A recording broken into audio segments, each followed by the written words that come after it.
বৃন্দাবনী বস্ত্ৰ ১৬০০ শতিকাত অসমীয়া শিপিনীসকলে শ্ৰীমন্ত শংকৰদেৱ আৰু মাধৱদেৱৰ তত্ত্বাৱধানত পাট কাপোৰত ভাগৱত বিশেষকৈ ভগৱান শ্ৰীকৃষ্ণৰ শিশুকালৰ আখ্যানবিলাক ফুল বাছি চিত্ৰিত কৰিছিল। শ্ৰীমন্ত শংকৰদেৱে পাটবাউসীত থকা সময়তে কোচ ৰজা নৰনাৰায়ণ আৰু ভাতৃ চিলাৰায়ৰ অনুৰোধত বৃন্দাবনী বস্ত্ৰ বৈছিল।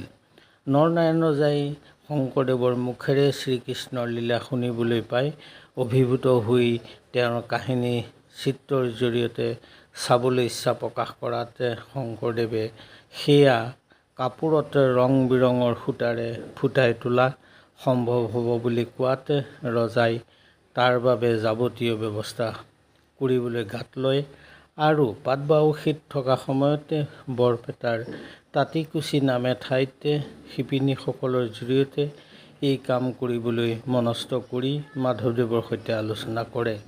১৫৬৭ চনৰ পৰা ১৫৬৯ চনৰ ভিতৰত গোপালাতাক মুখ্য কৰি ১২জন মৰল আৰু দুকুৰি তাঁতীৰে এই বস্ত্ৰ প্ৰস্তুত কৰে। ৩ কুৰি হাত বহল আৰু ৬ কুৰি হাত দীঘল এই বস্ত্ৰ। বৰ্তমান এই বস্ত্ৰ কালক্ৰমত অসমৰ পৰা ভূটান আৰু তিব্বত হৈ ব্ৰিটিছৰ শাসনকালত এই অমূল্য বস্ত্ৰ লণ্ডন পালেগৈ আৰু বৰ্তমান ই ব্ৰিটিছ মিউজিয়ামৰ গৌৰৱ হৈ সংৰক্ষিত হৈ আছে।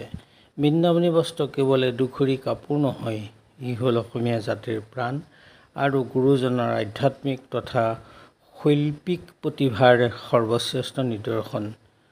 আৰু খুব কম দিনৰ ভিতৰতেই এই বৃন্দাবনী বস্ত্ৰ অসমলৈ অনাৰ যো জা অসম চৰকাৰে কৰি আছে বুলি জনা যায়। ধন্যবাদ।